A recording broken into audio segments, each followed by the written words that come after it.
Portugiesisch oder Brasilianisch ist die einzige Offizialsprache in Brasilien. Da sind aber viele andere Sprachen, wo in Brasilien gesprochen werden. Ein davon ist Hunsrückisch, wo ich jetzt hier am Sprechen bin. Weil all die anderen Sprachen nicht offiziell sind und viele davon nur ein paar tausende Sprecher haben, werden sie minoritäre Sprachen genannt.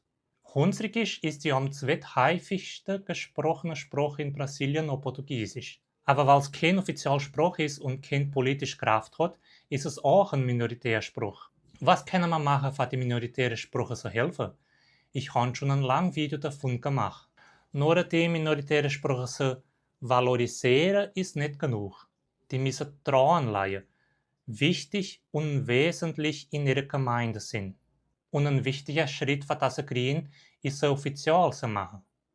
Und jetzt haben wir die Gelegenheit, was sowas mit der indigenen Sprache von Brasilien zu kriegen.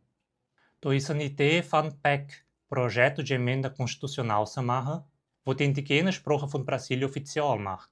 Aber für die Senatoren das zu diskutieren, braucht die Idee 20.000 Unterschriften. Wir haben nur noch einen Monat für zu wählen und da sind nur noch ungefähr 1500 Unterschriften. Wenn du kein herzlos Monster bist, geh es unterschreiben.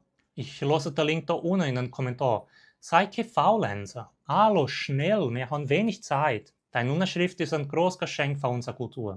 Und wenn du mehr über Sprache und Linguistik lernen willst, unterzeichne den Kanal.